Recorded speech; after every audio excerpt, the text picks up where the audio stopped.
अस्सलाम वालेकुम नाज़रीन, सिंध टेलीविजन न्यूज़ जे पारां मां आहियां जो मेज़बान फ़याज़ नाइच। नाज़रीन, अॼु हिन प्रोग्राम में असां सां गॾु आहिनि सिंध तरक़ी पसंद पार्टी जा चेयरमैन डॉक्टर कादिर मक्सी साहब। अचो त हुन सां गुफ़्तगू कयूं। डॉक्टर साहब अस्सलाम वालेकुम। वालेकुम अस्सलाम साईं। डॉक्टर साहब, सभ खां पहिरियों त असांखे ख़बरूं मिलनि थियूं त डॉक्टर साहब अमेरिका लॾे विया। इहो त ॿुधाइजो, इन में हक़ीक़त छा आहे, फसानो छा आहे? इहो बसि कुझु कोन्हे, रवायती जीअं सिंध में जागीरदार सियासत ऐं उनजा ख़ुशामदी ऐं सपोर्टर क्लास काफ़ी मज़बूत आहे ऐं सोशल मीडिया ते उन पढ़ियल ॻढ़ियल जेको क्लास आहे उनजो कब्ज़ो आहे, त हू सम्झनि था त इहे ग़रीबनि जा ॿार सिंध जे घटियुनि में पहिरियों उघाड़ा ढोड़ंदे ढोड़ंदे मरी खपी वञनि, सहिकी सहिकी नारा हणंदे। उहे इहो छो था, उन्हनि में एतिरी वसियत छो आहे जो टिकट भरे या वीज़ा वठी कंहिं ॿाहिरे मुल्क दौरे ते वञनि। मां त अमेरिका 8-10 सालनि खां वेंदो रहियो आहियां ऐं साल में इहो महीनो ॾेढ 40 ॾींहं कॾहिं 45 ॾींहं वञूं था मुख़्तलिफ़ इंटरेक्शन्स लाइ। हाणे हुन में इज़ाफ़ी इहो थियो त मूं पंहिंजे नंढनि ॿारनि खे मोकिलियो आहे पढ़ाई जे लाइ। अच्छा, त हाणे हू चवनि था त इहे जागीरदारनि जा ॿार रुॻो वेनि था, ग़रीब जो ॿारु छो पढ़े, उन जा ॿार छो अमेरिका वञी पढ़नि। पोइ इहो आहे, जेकॾहिं मां हिन उमिरि में सॼी ज़िंदगी पंहिंजी खपाए ऐं वञी अमेरिका में बेकरी खोले हुते कबाब ऐं बिस्किट विकिणा, अच्छा, त पोइ मूं ते हैफ़ आहे। मां त अॼु ॾींहं ताईं बार पढ़नि था। ठीकु मां आहे, टूरिस्ट वीज़ा ते वेंदो कीअं था आहियां। ॾिसो? ख़ैर, इहो त हिकिड़े लाइटर टोन में जी हा। पिया समाज में माण्हू पिया ॻाल्हियूं कनि। मां जो छा मतिलबु सियासत जो मंज़रनामो तव्हां कीअं था ॾिसो? छाकाणि त 2013 जी चूंडुनि खां पहिरियों बि पाण काफ़ी ॻाल्हायो होसीं ऐं काफ़ी एक्सटेंसिवली ॻाल्हायो होसीं। उनमें तव्हां जूं दावाऊं बि जाम हुयूं ऐं उनखां पोइ जेके नतीजा आया, हाणे वरी चूंडुनि जो माहौल आहे मथां ऐं सॼे वायुमंडल में उहो लॻे थो, इंजीनियरिंग बि किथे किथे नज़र अचे थी पई, जोड़ तोड़ नज़र अचे थी पई। तव्हां छा कीअं था ॾिसो सॼे सियासी मंज़रनामे? ॾिसो, 2013 जी जेका इलेक्शन हुई, उन इलेक्शन में मुंहिंजो जेको मौक़िफ़ इहो हो त पार्लियामानी सियासत में असीं कॉन्ग्रेस पार्टियूं गॾिजी 25 खां 30% इलेक्शनी सीटुनि ते असरअंदाज़ थींदासीं। इन जो मक़सदु इहो कोन्हे त असां 25-30% सीटूं खटींदासीं। असां चयो असां इन पोज़ीशन में हूंदासीं त कंहिंखे खटाए सघूं था, कंहिंखे हाराए सघूं था। ऐं पहिरीं दफ़ा कॉन्ग्रेस जो पार्लियामेंट में एक्सेस थींदो त जेकॾहिं हर पार्टी 2-2, 4-4 सीटूं खटियूं, 7-8 सीटूं असेंबली में असीं खटे पिया सुठी एंट्री ॾींदासीं। उनजो ज़मीनी हक़ीक़त इहा हुई त ॿिटे निज़ाम जे करे पाकिस्तान पीपल्स पार्टी डिफेंस हुई, किथे जलसो न थिए करे सघिया, माण्हुनि बेदा टमाटनि सां हुनजा इस्तक़बाल कया पिए। ऐं बेनज़ीर साहिबा जी शहादत खां वठी 2008 खां वठी 2011 ताईं मूं सॼे सिंध जे ॻोठ ॻोठ में ॾाढी एक्सटेंसिव कैंपेन कई। ॾींहुं राति मां ॿाहिराड़ियुनि में हलियोसि ऐं माण्हुनि जी हिकिड़ी ज़हनसाज़ी कई हुईसीं। पोइ ईअं रवायती थींदो आहे त कॾहिं माण्हू बग़ैर उन कैलकुलेशन जे कॾहिं इस्तेमालु थी वेंदो आहे, कॾहिं को ग़लति सियासी फ़ैसिलो थी वेंदो आहे। त असांखे हीअ 10 नुकाती, पहिरीं त कॉन्ग्रेस पार्टियुनि जी इताद उनजी गैर संजीदगी काफ़ी नुक़सानु पहुचायो। पोइ वरी ॿिटे निज़ाम खां पोइ 10 पार्टी जेका अंडरस्टैंडिंग थी, मां अॼु बि इहो इल्ज़ाम थो हणां ऐं मां उनखे पंहिंजी पॉलिटिकल हिकिड़ी सियासी ग़लती बि क़बूल थो कयां त उन 10 नुकाती अंडरस्टैंडिंग जेका आहे उहा हुई ठाही इन जे करे वई त जीअं कॉन्ग्रेस पार्टियुनि खां पार्लियामानी महाज़ जो मोर्चो खसे, जंहिंमें उहो कामयाबु थी। डॉक्टर साहब, तव्हां पाण इलेक्शन में बि कोन बीठा, मतिलबु तव्हांजा जेके कैंडिडेट बीठा उहा मसइल त ॿियनि पार्टियुनि जा त सरबराह बीठा, जलाल महमूद शाह बीठो, अयाज़ लतीफ़ पली जो उन वक़्तु जेका आहे पलीअ साहिब जी पार्टी हिकिड़ी हुई, सो उहो पाण बि बीठो। तव्हां इलेक्शन में पाण बीठा ई न? हाणे उन में इहो न साईं, असां माण्हुनि सां वाइदो कयो त हिकिड़ो लीडर हिकिड़ी सीट ते ईंदो। मुंहिंजी प्रिपरेशन कासमाबाद जी सीट ते हुई, असांजी अंडरस्टैंडिंग त मां कासमाबाद ते बीहंदुमि। इन टाइम जॾहिं पली जो साहिबु ऑन टाइम अची बीह रहियो दादा कासमाबाद में, त मूंखे बीहणो आहे। हाणे इहो थिए आहे मस्करी थिए आहे त असीं 2 लीडर हिक ॿिए जे ख़िलाफ़ु तकीरूं करे ऐं पीपल्स पार्टी खे वॉकआउट ॾिनो आहे। इन करे मां इख़लाक़नि इहा ज़िमेवारी सम्झी त मां इलेक्शन में वञा ई न। जेकॾहिं पली जो साहिबु सियासत में जूनियर आहे ऐं हू पाण में एॾो जोश जज़्बो सम्झे थो त मां विड्रॉ करे उनखे मौक़ो ॾिनो त भले, ऐं मां न रुॻो मौक़ो ॾिनो पर मां पूरी कंपेन उनजे हक़ में हलाई, जंहिंजे करे जी साईं ॾिसो न, हाणे माण्हू नतीजनि खे मञींदो न, नतीजनि खे मञींदो। जॾहिं पलीअ साहिब खे असां सभु सपोर्ट कई त 18,000 वोट पलीअ साहिब जी हुन में पिया सूबाई सीट ते। ऐं जॾहिं पलीअ साहिबु हुन खां पोइ बीडी इलेक्शन में बीठो, पोइ त वधीक पॉपुलर हो न, हेॾो वॾो मीडिया ते हुनजो एक्सेस, हर शइ, सिंध जो आवाज़ु बनियल हो। बीटी इलेक्शन में बीठो हर पोलिंग ते 17 अरिड़हं हर यूसी जे हिकिड़े ते किथे 70 किथे 75 वोट कई सॼे कासम जा मिलाए त हुन जा 1500-1800 वोट खां मथे वोट कोन आहे। हाणे कीअं था ॾिसो इलेक्शन खे जो मंज़रनामे खे वोट हाणे तव्हांजी छा कैलकुलेशन छा आहे? कैलकुलेशन ॾिसो इहा आहे त हींअर पीपल्स पार्टी जो को चैलेंज कोन्हे, ज़मीनी हक़ीक़त हीअ आहे। सवाइ इन जे जो पाकिस्तान पीपल्स पार्टी जीअं ख़ुशफ़हमियूं बि आहिनि इलाही माण्हुनि खे, सवाइ इन जे जो पाकिस्तान पीपल्स पार्टी हिकिड़े दफ़ा इक़्तिदारी सेटअप मां रिप्लेस थिए ऐं उन खां पोइ ज़रदारी में न सलाहियत न पीपल्स पार्टी में सलाहियत जो पाण खे रीगेन करे ऐं पार्लियामानी फ़ोर्स तौरु बीहारे सघंदा। उहा बेनज़ीर साहब जी शख़्सियत हुई, उहा टुटल पार्टी खे मेड़े सेड़े पार्लियामानी पॉपुलर सियासत जो मोर्चो ठाहे सघंदी। ज़रदारी में इहो कोन्हे। ज़रदारी जो पूरो जेको बुनियादु आहे, ज़रदारी जो पूरो जेको बुनियादु आहे उहो इक़्तिदार ते बीठल आहे, लेन देन ते बीठल आहे। त हींअर जीअं हू सिटा में आहे त सभु सरदार पीर जागीरदार विनिंग कैंडिडेट उहे सभु गॾु करे ऐं हू सम्झे थो त उहो अनचैलेंज्ड आहे ऐं ज़मीनी हक़ीक़त ईअं आहे। पर इन जे बावजूदि त जेकॾहिं असीं सम्झूं त पीपल्स पार्टी जो मुक़ाबिलो थियणु नामुमकिन आहे, इन करे पीपल्स पार्टी खे चैलेंज ई न कजे, घर वेही रहिजे, इहा ग़लती आहे। इन करे असां पंहिंजी जेको बि ग़रीबी हाल आहे असां कोशिशि करियूं पिया, माण्हुनि खे ऑर्गनाइज़ करियूं पिया ऐं पंहिंजे दोस्तनि खे उन तरह सां तयारु पिया करियूं त माण्हू इन्हनि जी हिकु हिकु सीट ते चैलेंज कनि, घटि में घटि फार्म भराए बीहनि साम्हूं, 2000 वोट खणनि था या 20,000 वोट खणनि था, उहो पोइ इलेक्शन जो मैदान ॾसींदो। जेकॾहिं सिंध में फ्री फेयर इलेक्शन थींदियूं त पाकिस्तान पीपल्स पार्टी खे डेंट ज़रूरु लॻंदो, पर मां चवां त का अहिड़ी पार्टी जेका पीपल्स पार्टी खे यकदमि रिप्लेस कंदी उहो मूंखे नज़र नथो अचे। डेंट मां मुराद तव्हांजी छा आहे? मतिलबु डेंट कहिड़ो? हिकिड़ो त GDA दावेदार आहे असां हुकूमत ठाहींदासीं, हुननि ऐलान करे छॾियो आहे ताज़ो त नेक्स्ट सिंध जी गवर्नमेंट असां ठाहींदासीं। तव्हांजे ख़्याल में उहे डेंट विझंदा या तव्हांजे ख़्याल में जेको क़ौम परस्तनि जी बि हाणे को एज़ सच जेको अॻे हिकिड़ी अलायंस जो सूरत हुई, 3-4 पार्टियुनि पहिरियों 4 पार्टियूं हुयूं, पोइ शाह मोहम्मद शाह साहब पार्टी पंहिंजी मर्जर कई वञी जलाल शाह जी पार्टी में, त पोइ 3 पार्टियुनि जो अलायंस हुयो, त हाणे उहो अलायंस बि कोन्हे को। छा तव्हां सम्झो था त GDA हुनखे डेंट विझंदो या STP हुन में डेंट विझंदी, या तव्हां सम्झो था त एज़ अ होल जेको आहे हुन में डेंट पवंदो? ॾिसो, सिंध में जेको फ़ैसिला कुन फैक्टर आहे उहो जागीरदार आहे, का सियासी पार्टी कान्हे। जेकॾहिं पाकिस्तान पीपल्स पार्टी जा 5-10 जागीरदार PTI सां बीह वेंदा, 5-8 इंडिविजुअल बीह वेंदा या को GDA सां बीह वेंदा, त उहे पाकिस्तान पीपल्स पार्टी जूं सीटूं माइनस थियणियूं आहिनि। त अञा ताईं जेको फैक्टर सिंध में जेको बि रोल प्ले करे थो उहो जागीरदार जेको कैंडिडेट आहे उहो करे थो, का अहिड़ी अवामी सघ कोन्हे। बाक़ी एज़ अ GDA कॾहिं बि सिंध जे इंस्पायरेशन जी नुमाइंदा पार्टी कान रही आहे। उहो 4-5 वज़ीर आला अॻ में उन्हनि सां जेके हुया, मुज़फ़र शाह साहब, अरबाब लियाकत जतोई, अरबाब रहीम, मुमताज़ भुट्टो, गौस अली शाह, 4 त वज़ीर आला अॻ में रहिया। मुर्तज़ा जतोई साहब जो ख़ानदान हमेशह हाकिम रहियो, पीर साहब ख़ुदि सीनियर वज़ीर रहियो। त जॾहिं उन्हनि जा अहिड़ा दौर कोन हुआ जो माण्हू उनखे मिसाल तौरु पेश कनि त हिननि पंहिंजे ज़माने में सिंध जे हक़ में एतिरो सुठो कमु कयो, हाणे भला हिननि खे आज़मायो। 2013 जी इलेक्शन में जेको चांस हो हिननि ख़ुदि ज़ाया कयो। उनजा सबब कहिड़ा बि थी सघनि था, मां वटि सबूत न आहे, इन करे मां इल्ज़ाम न हणंदुमि, पर हुननि बीठा कोन मैदान ते। डॉक्टर साहब, मां जेको डॉक्टर कादिर मक्सी सां 2013 जे चूंडनि खां पहिरियों ॻाल्हायो हो इलेक्शन जी पॉलिटिक्स में, उनमें मूंखे वधीक अज़म मिलियो पए, उनमें हुनखे कॉन्फिडेंस हो त असां हिन भेरे इलेक्शन जे अंदरि हीअं कंदासीं। त हिन भेरे जॾहिं मां डॉक्टर कादिर मक्सी सां 18 जी इलेक्शन खां पहिरियों ॻाल्हायां थो त मूंखे उनजे टोन में थोरी नरमी नज़र अचे थी। उहो कॉन्फिडेंस लेवल मां नथो ॾिसां डॉक्टर कादिर मक्सी में। कॉन्फिडेंस लेवल हुजणु ऐं समाज जो आउं सम्झां थो, ऐं हींअर वधीक कॉन्फिडेंस में आहियां त तव्हां पंहिंजे हालतुनि जी सही रियल स्टडी कयो, एनालिसिस कयो।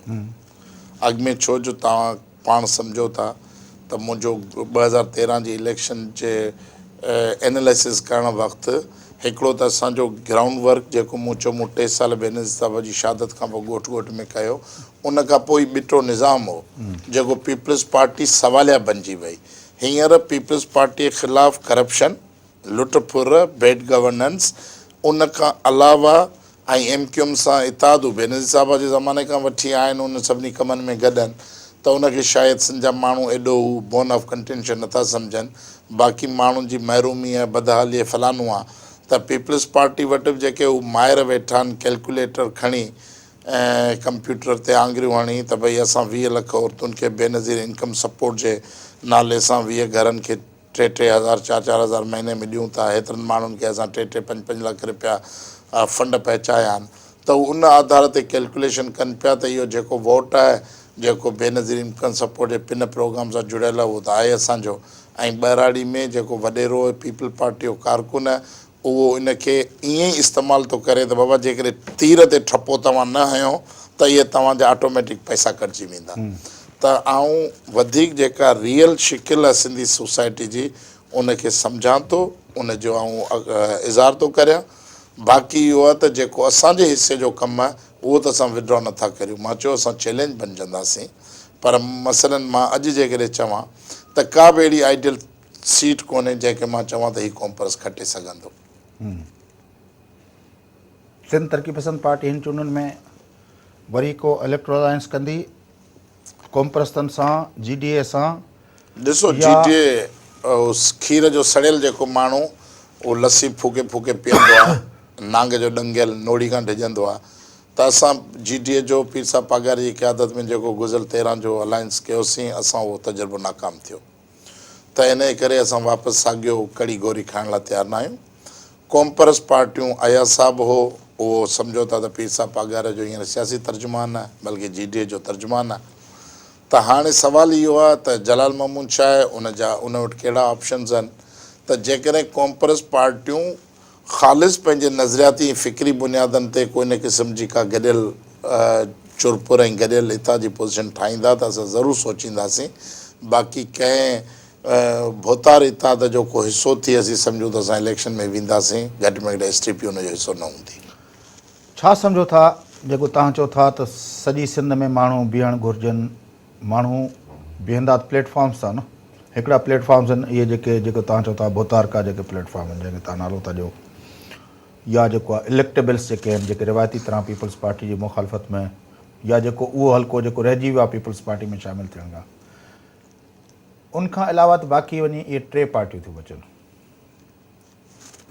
सिंध तरक़ी पसंद पार्टी, अयाज़ लतीफ़ अली साहब जी पार्टी ऐं जलाल Shah ji party Sindh United party आहे। जीअं अयाज़ साहब खे बि तव्हां बीहारियो था हुनमें त उहो बीठो आहे जनरल सेक्रेटरी आहे, त पोइ तव्हां सम्झो था त तव्हां 2 पार्टियूं जेके बचो था उहे घणी कोआलिशन कयो या अलहदा बीहो, घणा माण्हू बीहारे सघंदव, घणनि जाइनि ते असां चैलेंज? ॾिसो बीहारण जो जेको इशू आहे न, हाणे असां तरक़ी पसंद पार्टी या SUP असां सफ़ा बेवई यतीम ऐं टांगा पार्टियूं कोन आहियूं। जो चइजे त असां वटि जेको सो सिंध में जेकॾहिं 125-40 सीटूं आहिनि त असां वटि 150 कैंडिडेट कोन हूंदा त असां उन्हनि खे बीहारे छॾियूं। कैंडिडेट हा कैंडिडेट चवां थो, त ईअं न हूंदा जो असीं 150 माण्हू इंट्रोड्यूस न कराए सघूं या उन्हनि जी 50,000 इलेक्शन जी फ़ी भरे ऐं उनजो ख़र्चु भरे न बीहारे सघूं, ईअं न आहे। ऐं काफ़ी हर पार्टी जो पंहिंजो असर रसूख़ आहे, जीअं हर पार्टी जी दावा हूंदी, असीं सम्झूं था त कॉम्प्रेस पार्टियुनि मां STP वधीक मुतहरिक ऐं वधीक ग्रास रूटेड पार्टी आहे। त इन जे करे हीअ ज़रूरु आहे त जेको माण्हू चवनि था न दादा मुतबदिल न आहे वॾेरनि जो, ऐं असां कंहिंखे वोट ॾियूं, असां को माण्हू बीहे ई नथो, त असां ख़राबु तरीन हालतुनि में बि जेको जागीरदारनि जा नोगो एरिया थियल आहिनि, शिकारपुर आहे, जेकाबाद आहे, घोटकी आहे, जिते ग़रीब माण्हू बीहण जी सख़्ती नथो सारे सघे, शहरी इलाइक़नि में त मिड़ी ख़ैर केरु फार्म भराए बीह रहंदो, त उन्हनि इलाइक़नि में बि असां पंहिंजा कैंडिडेट इंट्रोड्यूस कराईंदासीं, बीहारींदासीं। पोइ हाणे सॼी समाज में ॾिसो था हींअर हिकिड़ो भौचाल बि आहे, माण्हुनि में गुस्सो ऐं कावड़ बि आहे। ईअं न आहे त पाकिस्तान पीपल्स पार्टी लाइ एॾी आसान गेम हूंदी। माण्हुनि खे ॾींहुं राति पंहिंजूं महिरूमियूं नज़र अचनि थियूं, बेरोज़गारी जो जिन आहे, ऐं सॼी सिंध में तेल गैस कोयले जे इन्हनि वॾनि ज़ख़ीरनि जे हूंदे माण्हू पंहिंजे साम्हूं पंहिंजे ॻोठनि में हेॾा वॾा शानदार प्रोजेक्ट ॾिसे थो, पर पंहिंजे ॿारनि खे उते एम्प्लॉइड नथो ॾिसे, त उन सित ते माण्हुनि खे गुस्सो ऐं कावड़ बि आहे। त जेकॾहिं इलेक्शनी सियासत में असां माण्हू इंट्रोड्यूस कराए को इज़त भरियो, को समाज में सुठो बहितर माण्हू बैलेंस्ड माण्हू बीहारे वियासीं ऐं उनखे थोरो पॉलिटिकली सपोर्ट मिली वई, त मां सम्झां थो त पीपल्स पार्टी जी सियासत लाइ काफ़ी परेशानियूं पैदा थींदियूं। पोइ वरी हिकिड़ो आहे कॉन्ग्रेस पार्टियूं, ॿियो आहे माना पीपल्स पार्टी जी मुख़ालिफ़ जेका कैंप आहे। अॼुकल्ह PTI पंहिंजो क़िस्मत आज़माए पई, पर बदक़िस्मती सां PPI पंहिंजे पॉपुलर सियासत जो रुख छॾे उहे ई जेके इलेक्टेबल वॾेरा जेके आहिनि माज़ी जा आज़मायल जेके एंटी पीपल्स पार्टी आहिनि उन्हनि खे गॾु करे पई, या इंडिविजुअल आहिनि या ॿियूं जेके नंढियूं वॾियूं सियासी जमायतूं आहिनि, या समाज में अहिड़ा सोशल वर्कर या NGO एक्टिविस्ट अॼुकल्ह आहिनि जेके पंहिंजो पाण खे कंहिं पार्टी सां नथा सलाह ॾियनि, चवनि था असीं आज़ादु बीहंदासीं। त अहिड़ो सॼे सिंध में हिकिड़ो पढ़ियल ॻढ़ियल माण्हुनि जो जथो जेको हिकिड़ी अंडरस्टैंडिंग ठाहे ऐं हिक ॿिए खे एडजस्ट कनि, त पाकिस्तान पीपल्स पार्टी जे ख़िलाफ़ वरी मूंखे लॻे थो हिन भेरे वरी बि तव्हां हिकिड़ी पंहिंजो हू यूटोपियन पंहिंजो हुन लाइन ते बीठा आहियो। मूंखे अॻे भेरे बि यादि आहे जॾहिं पाण ॻाल्हाईंदा हुआसीं त मां इहो सुवालु कंदो हुउसि त डॉक्टर साहिबु तव्हांजो हेतिरा माण्हू चओ था इहे बीहंदा किथां ईंदा किथां, छाकाणि त ज़ाहिर आहे हिन सॼे प्रोसेस जे अंदरि असां बि एक्टिव रहिया आहियूं, मुतहरिक रहिया आहियूं ऐं सॼी सिंध खे ॾिसूं था पिया। डॉक्टर साहिबु हितां बीहंदो, जाम साहिबु हुतां बीहंदो, को नूनारी हुतां बीहंदो, को फलाणो इहो माना 2-4 ॼणा, या जलाल शाह हितां बीहंदो, पंहिंजो हू जेको आहे पंहिंजो ज़ैन शाह हुतां बीहंदो, वधि में वधि खणी रोशन बुर्डे हुते बीहारूं। मतिलबु ॾिसूं था सॼो एॾो वॾो उहो न आहे सिंध जो लैंडस्केप जिते असां माना नज़र न अचे या असां उनखां अनजाण हुजूं। वाक़ई तव्हां सम्झो था त इहो जेको ईअं जेका लूज़ हिकिड़ी हुन में पोज़ीशन में फ्रेमिंग करियूं था, जेका लूज़ फ्रेमिंग जेका आहे उनमें असां वाक़ई पीपल्स पार्टी जे लाइ कुझु वॾा माना परेशानी जो बाहिस थी वेंदासीं। ॾिसो फयाज़, इन ॻाल्हि खे बि तव्हां थोरो सम्झो त जॾहिं कॉन्ग्रेस पार्टियुनि खे माण्हू वोट ॾींदा न, त माण्हू फ़र्दनि खे वोट कोन ॾींदा, फ़र्द वॾेरो जेको फ़र्द बीहे थो पार्लियामानी सियासत में, उहो वॾेरो आहे। उहो जेकॾहिं कंहिं पॉपुलर पार्टी सां गॾु आहे त उन पॉपुलर पार्टी जो 15-20% जेको हमदर्द वोट आहे उहो वॾेरे हक़ में वञे थो, पर उन वॾेरे जो 20-25% पंहिंजे इलाइक़े में सुञाणप, ख़ानदानी असर रसूख़, उन जी ज़मींदारी जो हारी नारी, राज जा माण्हू, उहो उनजो पंहिंजो ताक़त आहे। पर जॾहिं कॉन्ग्रेस पार्टी बीहे थी त कॉन्ग्रेस पार्टी में माण्हू वोट खे फ़र्द खे न ॾिसंदा, दादा असां वटि त आहिनि हारियुनि मज़दूरनि जा ॿार, उन्हनि वटि का उताक बि कोन्हे जो रोज़ 200 माण्हुनि खे उते एंटरटेन कंदा हुजनि, चांहि पियारींदा हुजनि। असां वटि त वर्किंग क्लास जा माण्हू आहिनि न। त उन वक़्तु जॾहिं माण्हू कॉन्ग्रेस पार्टियूं पंहिंजा कैंडिडेट मुतारिफ़ कराइनि थियूं त हू पार्टी जो मंशूर ऐं पार्टी जी सुञाणप उन्हनि जे मुक़ाबले में बीहारींदियूं आहिनि। जेकॾहिं तरक़ी पसंद पार्टी बीहे थी त जेको माण्हू जैकोबाद में आहे, कंदकोट में आहे, उहो डॉक्टर कादिर मक्सी जे चहिरे खे, उनजी पार्टी जे झंडे खे, उनजी पार्टी जी कयल कारकर्दगी खे नज़र में ॾिसी उहो वोट विझणु वेंदो। पोइ कैंडिडेट केरु अननोन आहे, मिड़ी ख़ैर आहे, हू पार्टी खे वोट ॾियणु वेंदो, हू कैंडिडेट खे वोट कोन ॾींदो। बिल्कुलु इन जे बिल्कुलु बरक़्स सम्झां थो, माफ़ सां, छाकाणि त मां बि ॾिसां थो सियासत खे गुज़िरियल एतिरे टाइम खां, काफ़ी टाइम थियो आहे, 2-3 ॾहाकनि खां। जाम फताह समय जो तव्हांजी पार्टी जो सीनियर अॻुवान आहे, उहो जेकॾहिं ॾहरकी में बीहे थो, उहो जाम फताह समय जो उनजो पंहिंजो हिकिड़ो समाजी पंहिंजो ताल्लुक़ आहे, ठीकु आहे न। उहो जाम फताह समय जो जेकॾहिं तव्हां कासिमाबाद में बीहारींदव त जाम फताह समय जो उहो कारकर्दगी कोन ॾेखारींदो नेचुरली। इलेक्टोरल पॉलिटिक्स आहे ई फ़र्द जी कनेक्टिविटी ते पंहिंजे समाज जे अंदरि जेको आहे उहो मतिलबु इन तरह जो नथो चई सघिजे त भई जेको आहे ईअं ई जेको आहे हिकिड़ी वेव क्रिएट थींदी ऐं उन वेव जे करे उहा सूरत हाल मां नथो ॾिसां सिंध जे अंदरि। इन ई आधार ते मूं तव्हांखे पहिरियों छा चयो, मूं इहा ई ॻाल्हि तव्हांखे चई त पीपल्स पार्टी खे सीरियस चैलेंज नथो। मां तॾहिं तव्हां खां बार पुछां थो त कैंडिडेट घणा हूंदा तरक़ी पसंद पार्टी कैंडिडेट? असां वटि त ईअं त तक़रीबन 11 खनि दोस्त आहिनि पार्टी जे अंदरि जेके प्रेज़ेंटेबल आहिनि, जेके पंहिंजे इलाइक़े में 5000 खां वठी 8-10,000 11,000 वोट। डॉक्टर कादिर मक्सी बीहंदो? मां बीहंदुमि, बिल्कुलु बीहंदुमि। ऐं हिन भेरे कासमाबाद में बीहंदो? जी हा, बिल्कुलु। अॻु में ॾिसो असां इताद में हुआसीं, मुंहिंजी इख़लाक़ी हुई ज़िमेवारी, असांजो इताद इहो पलियो, असां बीठो ऐं मां कोन बीठुमि, मां फॉर्म ई कोन भरायो। हाणे उहा आज़ादु हिकिड़ी अलॻि पार्टी जो आहे, जिते पीपल्स पार्टी जो बासर माण्हू बीहंदो, जिते इमरान ख़ान जो माण्हू बीहंदो, जमा इस्लामी जो बीहंदो, इवन MQ में PSP जो माण्हू बीहंदो, हुते अयाज़ पली जो बीहो, हुते डॉक्टर कादिर मक्सी बीहंदो। डॉक्टर साहब, मां वक़फ़ो वठां थो, इन गुफ्तगू खे अॻिते वधाइण। नाज़रीन, गुफ्तगू जो सिलसिलो जारी आहे। डॉक्टर कादिर मक्सी साहब सिंध तरक़ी पसंद पार्टी जा चेयरमैन सां गॾु आहिनि। गुफ्तगू जारी रहंदी। वठूं था वक़फ़ो, वापसि अची प्रोग्राम खे अॻिते वधायूं था। असां सां गॾु रहिजो।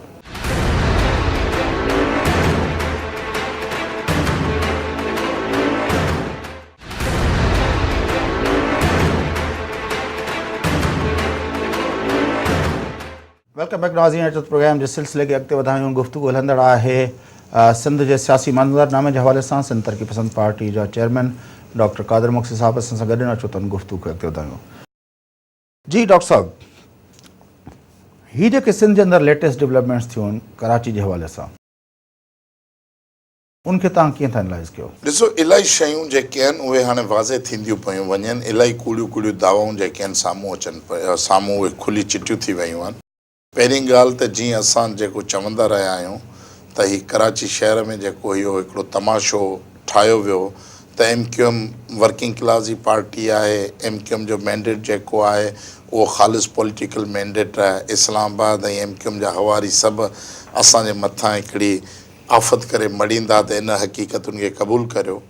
त असीं चऊं था त कराची शहर जेको आहे वर्किंग क्लास जो शहर, हिते को महर, को सरदार, को जतोई, को खोसो सरदार त रहे नथो। हिते सभु वर्किंग क्लास जा दुकानदार, मास्तर, मैकेनिक उहे रहनि था। असेंबली जा नुमाइंदा बि उहे थींदा आहिनि। जमा इस्लामी जो कैंडिडेट नमतुल्ला ख़ान जहिड़ो ऐं रफ़ीक अफ़गान जहिड़ो ऐं प्रोफेसर गफ़ूर जहिड़ो हूंदो।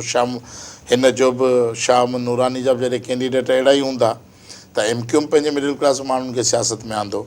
पर हीअ जेका डेवलपमेंट आहे PSP ऐं फारूक सत्तार लंडन वारी, ऐं उन्हनि जेको हिक ॿिए जा वरी सेफ हाउसिस जा किस्सा ऐं डिक्टेशन जा किस्सा जेके खोलिया आहिनि, उन खां पोइ इहा ॻाल्हि असांजी तारीख़ जी दावा इहा साबित थी वई आहे त इस्लामाबाद जी इस्टेब्लिशमेंट वेही इक़्तिदारी पार्लियामानी नुमाइंदगी खे पंहिंजे पंहिंजे हिसाब सां हू एडजस्टमेंट करे थी, उनखे डिक्टेट करे थी ऐं उन्हनि खां हू पंहिंजो जेको घुर्बल रोल आहे उहो वठे थी।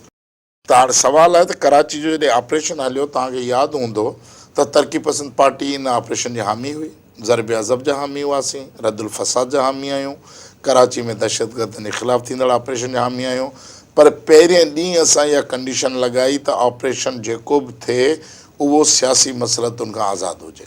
जेकॾहिं तव्हां कराची खे सियासी तजर्बेगार ठाहींदव, तव्हां हिते पंहिंजा लाइकिंग ऐं डिसलाइकिंग जा माण्हू खणी ईंदव त फलाणे खे जेको आहे सो फ़िलहालु कुंड ते रखी छॾियो, फलाणे साहब खे अॻिते खणी अचो, फलाणे खे हिन पोस्ट ते विहारे छॾियो। जे ऑपरेशन इख़्तियारियूं सियासी मैंडेट जा ऐं पार्लियामानी मैंडेट जा फ़ैसिला कंदी त उते नतीजो कुझु कोन ईंदो ऐं इहा दहशतगर्दी वरी नए सिरे सां मुंज़िम थी वरी माण्हुनि जी ज़िंदगी अज़ाब करे छॾींदी। त हाणे जेको कुझु कराची में थिए पियो नाक़ाबिले क़बूल आहे। असीं चऊं था हीउ जेको सियासी तजुर्बो कयो पियो वञे, तव्हां अञा ताईं माण्हू ख़ाइफ़ आहिनि त भई अॼु अल्ताफ़ हुसैन हू पंहिंजे नीम पागलपणे जी कैफ़ियत में आहे या हुनखे जेको सो हू बदमस्ती आहे हिकिड़ी, माण्हू पावर जेको आहे ताक़त ढो न झले सघंदी आहे त हुनखे हिकिड़ी बदमस्ती अची वई आहे। खुलेआम सभिनी खे गारियूं ॾिए थो, रियासत खे गारियूं ॾिए थो, जनरल खे गारियूं ॾिए थो, घटि वधि ॻाल्हाए थो साफ़िन खे, मुआशिरे खे। त माण्हू सम्झनि था त अल्ताफ़ हुसैन जा गारंटियर एॾा ताक़तवर आहिनि, सुभाणे जेकॾहिं इस्लामाबाद वारा ऐं पिंडी वारा अल्ताफ़ हुसैन सां अंडरस्टैंडिंग करे वठंदा, ही वरी कराची जो बादशाह थी अची वेही रहंदो त वरी सुभाणे असांजा बच्चा ॿार उहे अदम तहफ़ुज़ जो शिकार थी वेंदा। इन करे माण्हू अञा ताईं ज़हनी रुहानी तर अल्ताफ़ हुसैन जी सियासत खां धार नथा थियनि। माण्हू ख़ौफ़ में आहिनि, छो जो माण्हू ॾिसनि पिया त इहे ई ऑपरेशन इख़्तियारी, इहा ई रेंजर्स, इहा ई जेका सेफ हाउस जेके आहिनि इस्टेब्लिशमेंट जा, उहे अञा ताईं उते सियासी ब्रोकरेज जो उहो जेको सो मर्कज़ ठाहियो वेठा आहिनि। त इन जे करे तमामु ज़रूरी आहे कराची में अमन। ऐं ॿियो, कराची में हथियार घणो रिकवर थियो आहे। 2 लख माण्हू हथियारबंद कराची में वेठा आहिनि, तालिबान खां वठी सभु नसुल परस्ट्रोल आहे। 2000-3000 हथियार रिकवर करे चवंदा असां कराची में अमन क़ाइमु करे छॾियो। बाबा अञा त तव्हां स्ट्रीट क्रिमिनल जेको आहे, जेको टीटी पिस्टल खणी वर में घुमे पियो, रोज़ जेको 500 माण्हुनि खे फुरे थो, तव्हां अञा उन्हनि ते ई कंट्रोल कोन कयो आहे, त वॾा दहशतगर्द ग्रुप किथां आया तव्हांजे कंट्रोल में? तव्हां रुॻो ई सेटलमेंट कई आहे, एडजस्टमेंट कई आहे अमन जी। त इन करे असीं चऊं था त इस्टेब्लिशमेंट कराची जे माण्हुनि खे आज़ादु छॾे, दहशतगर्दनि जे ख़िलाफ़ु बिला तफ़रीक़ कार्रवाई थिए, ऑपरेशन थिए, उन्हनि खे कुझु माण्हुनि खे अदालतुनि में आणियो, कुझु माण्हुनि खे केफ़िरे किरदार ताईं पहुचायो, माण्हुनि खे आज़ादु छॾियो त माण्हू पंहिंजे मैंडेट जो इस्तेमालु कनि। जेसि कराची में रहंदड़ माण्हू पीपल्स पार्टी सां गॾु हलनि था, जी बिस्मिल्लाह, इमरान ख़ान सां हलनि था, नवाज़ लीग सां हलनि था, या नेशनलिस्ट पार्टियुनि सां गॾिजनि था, उहे सिंध सां पंहिंजो जीअण मरण जोड़नि था, माण्हुनि खे हिकिड़े दफ़ा मौक़ो ॾियो। उन खां पोइ आस्ते आस्ते जीअं पॉलिटिकल प्रोसेस जारी रहंदो, कराची मुस्तक़िल अमन जो मर्कज़ थी वेंदो, हिननि तबाहकारियुनि मां कराची निकिरी। पर ही जेका पॉलिटिक्स आहे जंहिंखे पाण चऊं था, ही जेका इथनिसिटी जे नाले में थिए पई, इन मां इन जो रिज़ॉल्व छा आहे? हू त आहे उनजो मिलिटेंसी वारो पासो जंहिंखे तव्हां एड्रेस पिया कयो, पर हीअ जेका सियासत आहे, जेको माइंड सेट आहे, जेको 70 जे ॾहाके में बि तव्हांखे नज़र आयो जॾहिं पंहिंजो ॿोली जो बिल पास पे कयो वियो, उन वक़्तु बि जेको आहे तव्हांखे उहा पॉलिटिक्स एक्टिव नज़र आई मुख़्तलिफ़ फॉर्म में। ऐं उनखां पोइ जेकॾहिं पोइ वरी 80 जे ॾहाके में त उन हिकिड़ो पंहिंजो ज़िया जे ॾींहंनि में हुन हिकिड़ो मुनज़म फॉर्म वरितो, जेको अञा ताईं जेको आहे न सां उनजे लाइ छा मतिलबु छा? असांजो त इल्ज़ाम आहे त इस्लामाबाद पियो कराए। जेकॾहिं मुल्तान जे शहर में काफ़ी उर्दू ॻाल्हाईंदड़नि जो इस्लामाबाद इल्ज़ाम आहे या पिंडी ते इल्ज़ाम आहे? बसि इस्लामाबाद पिंडी गॾिया पिया आहिनि, ट्विन सिटी आहिनि। ज़ाहिरी फेस त असां वटि सियासी माण्हुनि जो आहे न। लियाकत अली ख़ान इस्लामाबाद में तॾहिं कराची में वेहंदो, सही आहे, ठीकु आहे न। त असांजो त जेको सियासी फेस आहे, परदे पोयां केरु बि हूंदो, पिंडी हलाए या लाहौर हलाए या केरु बि हलाए या कराची जी कोर हलाए, असांजो हुन सां मसइलो कोन्हे। असां सियासी क़यादत सां मुखातिब आहियूं त भई सियासी क़यादतूं पंहिंजे इक़्तिदारी मसलतुनि जे करे इन क़िस्म जूं मश्किरियूं छो थियूं पालनि। त हाणे सुवालु इहो आहे त मुल्तान में उर्दू ॻाल्हाईंदड़ आबाद थियो, उते उहो मुआजिर सियासत नथो करे। पंजाब मां ऐं कश्मीर मां जेको माण्हू अची पंजाब में आबाद थियो, उहो मुआजिरत जी सियासत नथो करे। कराची जे अंदरि छो मुआजिरत जे नाले में अञा ताईं सियासत हले पई? 70 सालनि खां जॾहिं उन्हनि जा 3 नस्ल हिते पैदा थी विया आहिनि, अञा मुआजिरत जे नाले में सियासत हले पई। त इन जे करे असां चऊं था त इस्लामाबाद जे हुक्मराननि खे इहो ख़तमु थियणु खपे। हिननि माण्हुनि खे बुनियादी ॻाल्हि ॿोली ऐं कल्चर क़ौमुनि खे ॻंढींदो आहे। असीं भलो चाहियूं न नस्ली तरह। असीं आयासीं, असांजा ॿार सिंधी पढ़िया, असीं सिंधी पढ़ियासीं, शाह लतीफ़ खे पढ़ियोसीं, सचल खे पढ़ियोसीं। असां हिते जेके पंहिंजे क़ौमी हीरनि जी तारीख़ खां वाक़िफ़ु थियासीं। असां में अॼु को फ़र्क़ु कोन्हे त असां चाकिर ख़ान ते फ़ख़्रु कंदा हुजूं ऐं सिंध जे मखदूम बिलावल खां असीं नफ़रत कंदा हुजूं, ईअं न आहे। त अहिड़े तरीक़े सां जेकॾहिं कराची हैदराबाद में रहंदड़ शहरनि में हीउ जेको प्राइवेट स्कूलनि जो ॼार आहे या हीअ जेके ग्रामर स्कूल आहिनि, इन्हनि खे सरकार पाबंद करे छॾे त हू सिंधी ॿारनि खे प्राइमरी खां वठी पहिरें दर्जे खां वठी सिंधी अलफ़बे सेखारणु शुरू कनि। ऐं असां घटियुनि में रहंदड़, अॼु कराची में असीं 75-80 लख आबादी जा माण्हू आहियूं। काल्ह जेके लियारी में बरोच रहंदा हुआ, उहे उन्हनि जी 80% आबादी सिंधी ॻाल्हाईंदी। उहा सिंधी कराची जे शहरनि मां आसे पासे गुम थी वई। उर्दू स्कूलनि में सिंधी लैंग्वेज टीचर आहे, उहे गुम थी विया। अॼु लियारी जो जेको बरोच आहे उहो उर्दू थो ॻाल्हाए, उहो सिंधी नथो सम्झे। त हीअ जेको आई उर्दू जे जिन ते चढ़ी सवार थी आहिनि, उहे कीअं तव्हांजी उन नस्ल परस्ती सोच मां निकिरंदा? इन करे ज़रूरी आहे त कल्चरली माण्हुनि खे ॾियो, सिंधी ॿोली खे आम कयो, सिंधी कल्चर खे आम कयो।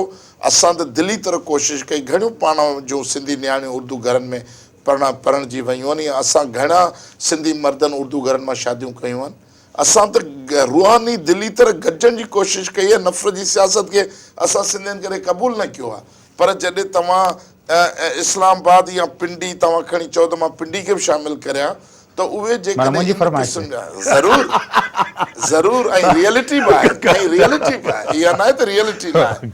त इहे जेकॾहिं पंहिंजे मख़सूस इंट्रस्ट लाइ, त भई कराची हिकिड़ो कैपिटल हब आहे, इकोनॉमिकल हब आहे, इंटरनेशनल शहर आहे, पोर्ट सिटी आहे, सॼी दुनिया जो वणिज वापारु आहे, उहो कंहिं बि सूरत में डिस्टर्बलाइज़ हुजे।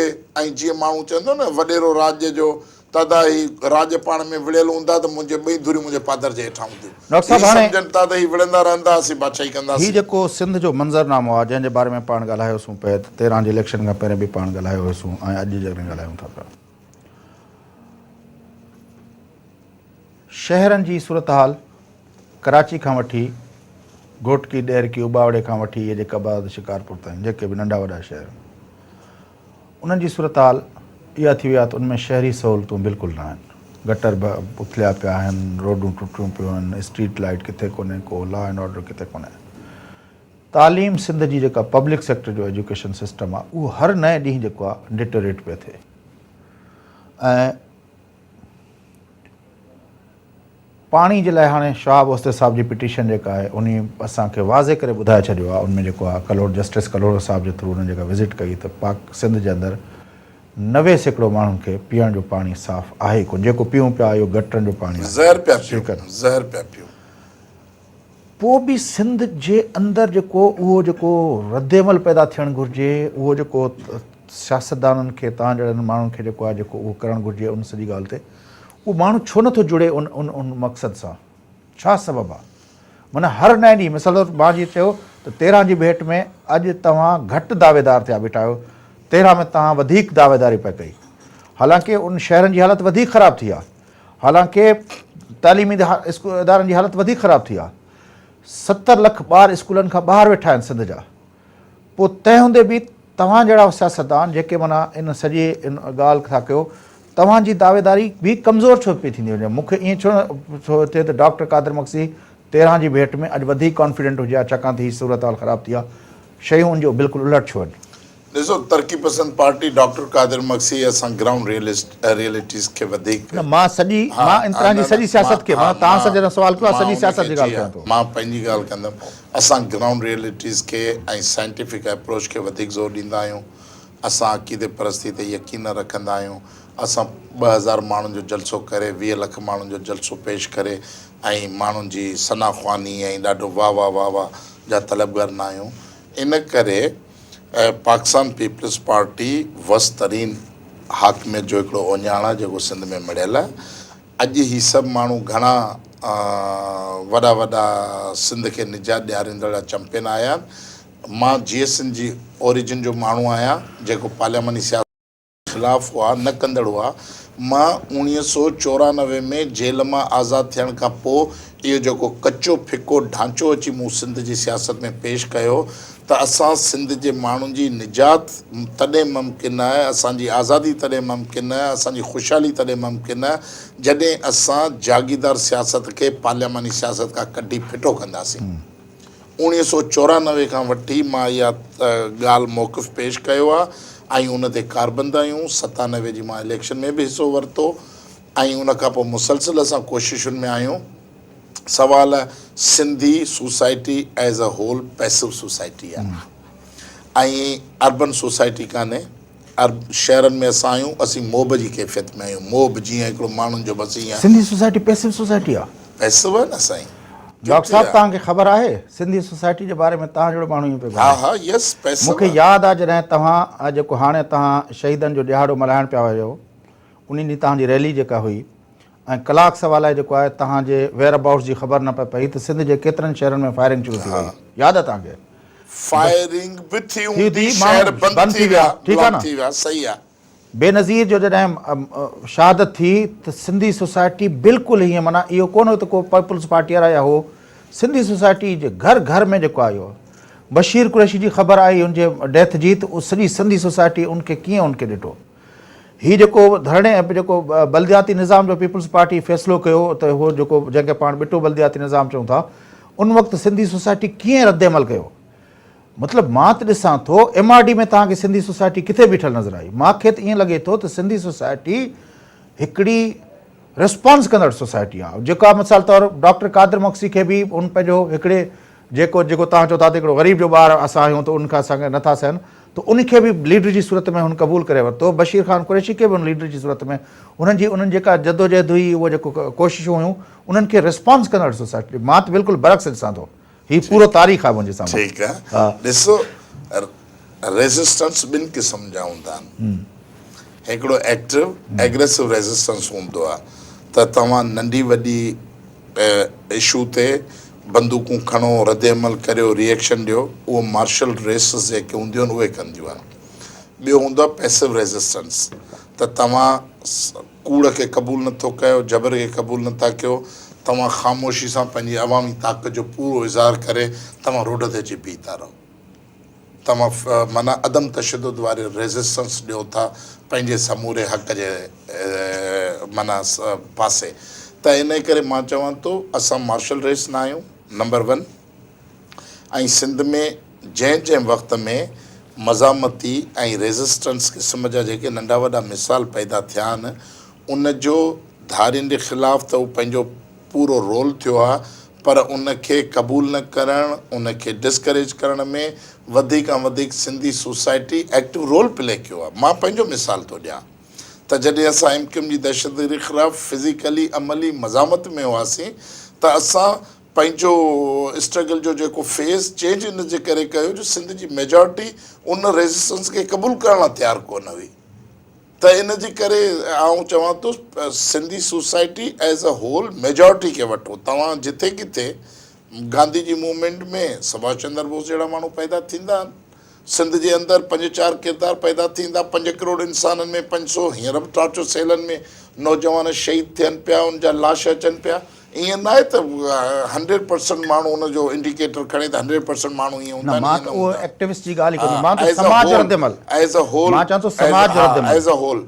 त माना पैसिव सोसाइटी हुजण जे करे माण्हुनि में पंहिंजो पाण ते जबर बर्दाश्त करण जो हौसलो वधीक हूंदो आहे।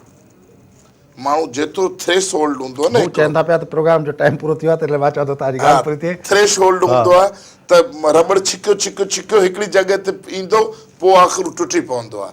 त इहे पैसिव सोसाइटियूं जबर ऐं इन क़िस्म जी सूरत हाल हिकिड़ी हद ते बर्दाश्त कंदियूं, पोइ जॾहिं रेज़िस्टेंस लाइ उथी खड़ियूं थींदियूं आहिनि त इनशाला सभु धूड़ करे छॾींदियूं। 25 साल डॉक्टर कादिर मक्सी ॿुधाए थो पियो असांखे अॼु त 94 खां 84 ताईं 94 खां 2004 23 साल।